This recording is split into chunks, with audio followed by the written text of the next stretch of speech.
Imagine that you're on a plateau on the western edge of a mountain range in California.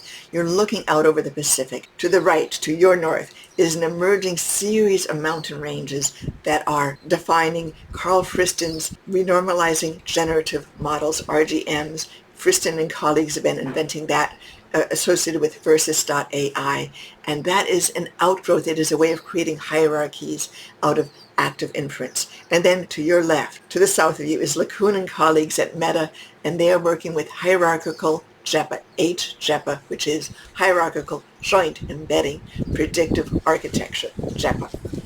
And that's a way of constructing hierarchies in LeCun's approach of embedding architectures.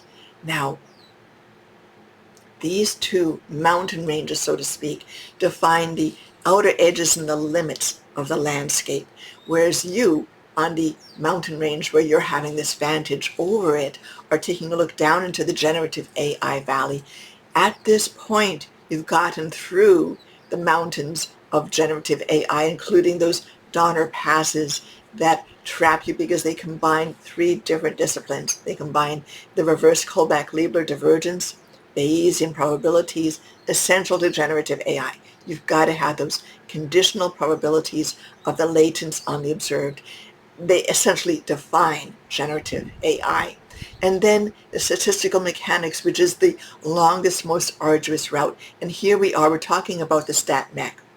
And what we're doing is acknowledging that there are three major plateau vista points where we look out. They're connected. They're connected by a few pages of math in each case, which we're not going into here today. What we're doing is we're identifying these three major vistas and how it is that they do connect with each other. As a preamble to this, the whole notion of statistical mechanics, invented by Ludwig Boltzmann in the late 1890s, he was so not accepted for his work. He had the most tremendously horrible, awful time presenting his work to colleagues and getting them to accept. He was basically ostracized throughout his life. I believe that he committed suicide at the end. It was a very painful life for him because the notions that he was proposing were so abstract. They were almost arcane, and they involved an atomistic approach which was not widely accepted. So here we are. We're dealing with very abstract, very elevated concepts, but they're actually, when we envision them the right way, pretty accessible. As I was describing in a different vid, it's kind of like going over the mountains on a beautiful afternoon with a clear blue sky, a highway that is just smooth and easy and flows so naturally, and a beautiful soprano voice singing God Bless America in the background. Oh my God, such a glorious experience from something that in a different era was painful. It was an arduous, exhausting, grueling, and dangerous journey. But now for us, we're connecting these thoughts so much more easily. And the important thing to us today is that we're going to identify the key elements. So first of all, two concepts, one of which we previously discussed, that frame us up.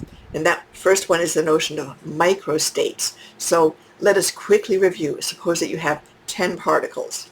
Now, I know that's not a thermodynamic quantity. In thermodynamics, you want major amounts of particles because you're powering steam engines. But for our neural networks purposes, let's say we've got 10 particles, and you've got two energy states, bi-state system. Remember, a lot of our neural networks are bi-state. The Boltzmann machine in particular is bi-state. So you've got two energy levels. Let's call them E1, E2. It could be E0, E1, whatever. E1 and E2. You're going to have particles in either E1 or in E2.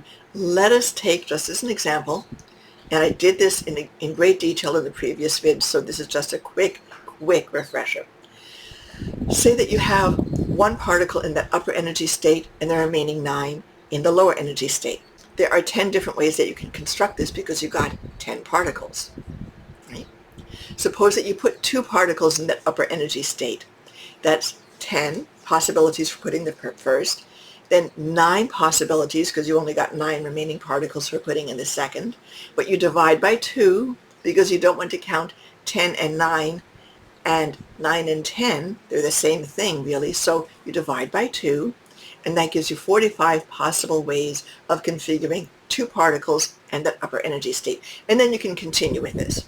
And there's a little equation for it. So what I've just done has been to recap a few points from the immediately prior video on microstates, and that was from day 8 in this top 10 terms in statistical mechanics course. Microstates are a key element in the partition function, and the partition function leads us directly to free energy. But let's take a look at a slightly more expanded topography. One of the reasons that so many people have found getting into StatMech a little tiny bit challenging has been that they haven't had quite a good enough topographic map.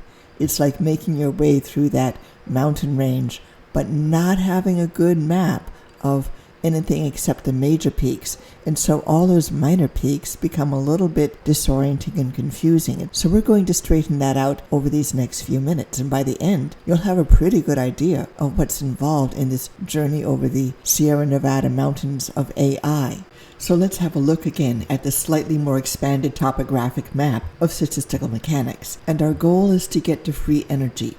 Free energy is the connection point between StatMech and neural networks, specifically energy-based neural networks, the Boltzmann machine and all of its descendants in all their glory, and also variational inference, all the variational methods that we use in machine learning. So as we give our attention once again to this expanded topographic map of statistical mechanics, we notice that the two elements on the left-hand side are microstates and the Boltzmann distribution function. Now we've already addressed microstates, and we know that what it deals with are configurations. How many ways can you construct a state in which you have one or another or several in different combinations at the top energy level? And of course we're using a bi-state system as our case because that's so commonly what we use in neural networks. Now the number of microstates or configurations that you can have is specific to the number of energy levels, and again, we're using just 2 for our purposes.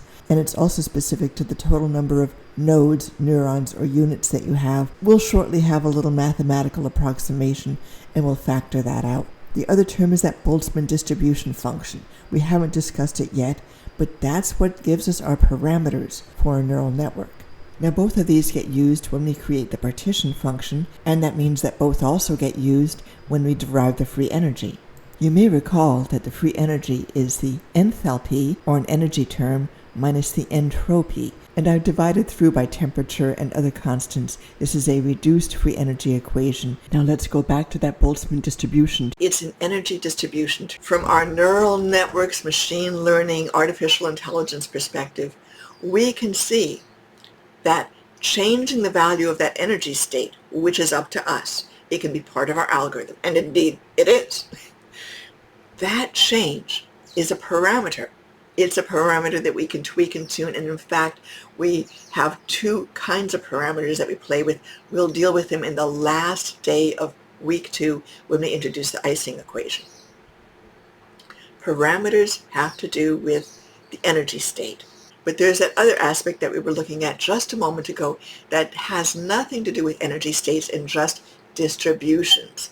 How many states are available if you have certain numbers of particles in a given energy state. It's not whether or not you would, it's just if you have that number of particles in that state. So for example, when you define that the probability of having a particle in a given energy state, the higher energy state, is 0.4, and we've got this 10-unit system, then what we're saying is 4 of those nodes are going to be in a higher energy state. The remaining 6 nodes will be in the lower energy state.